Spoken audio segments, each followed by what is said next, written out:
জগন্নাথ মন্দিরের মধ্যেই অবস্থিত সতীপীঠের অন্যতম শ্রী শ্রী বিমলা দেবীর মন্দির।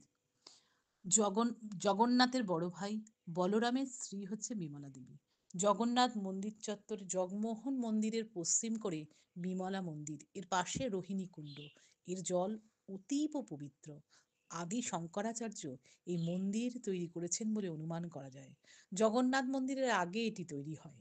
জগন্নাথের প্রসাদ বিমলা মাকে নিবেদন করবার পর সেই প্রসাদ মহাপ্রসাদ হয়ে যায়। মন্দিরটি নাটমঞ্চ, জগমোহন এবং মূল গর্ভগৃহ এই তিনটি অংশ নিয়ে গঠিত।